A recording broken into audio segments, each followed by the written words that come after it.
Recently, Apple announced their new Apple Vision Pro. They're the best VR glasses that have been announced in the market. Apple calls the new medium space computing instead of metaverse as Meta, former known as Facebook, calls it. Apple Vision Pro will cost around $3,500 instead of Meta Quest 3, which will cost around $500. Apple's device is packed with technology and innovation. Apple Vision Pro has the best display in the market using the latest technology called pancake displays, enabling them to have more than 23 million pixels, more than 4K displays in each eye. That's double anything else on the market, including Meta's Quest. That means that text is readable. But what's the innovation here is that text is readable in all different angles. In order to do that, Apple had to develop a new live rendering mechanism to be able to render text at incredible resolution at any angle. That's Apple at its best. Another area of innovation is how people wearing the headset can see through the display. Instead of having an AR glass that you can see through, Apple has cameras in front of the display and renders the image in the inside of the display. In order to do that, they develop a processor called R1, so that image takes almost no time to pass through the display. The other part of the equation is the frame rate. There are no apparent frame drops. The Vision Pro has two processors, the R1 and the M2. And the M2 is the same processor that Apple carries in its laptops. And the R1 is what makes the Vision Pro a very powerful computer, making the image pass through the display. In regards of the pass-through, instead of having transparent glasses, both companies have cameras in front of the display.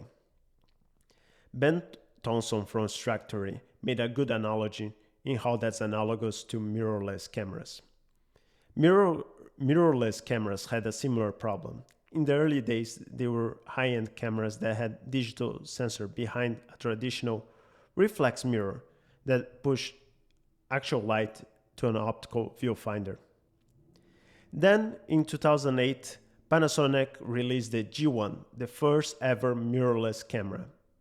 The G1 had a viewfinder, but the viewfinder was in fact a screen. The system was at the beginning dismissed by most high-end camera users. Sure, a mirrorless system allowed for a simpler and smaller design, but there was no way a screen could ever compare to actually looking through the lens of the camera. Fast forward to today, and nearly every camera on the market, including professional ones, are mirrorless. The Apple Vision Pro feels the same way. It allows users to see through the device without any optics involved.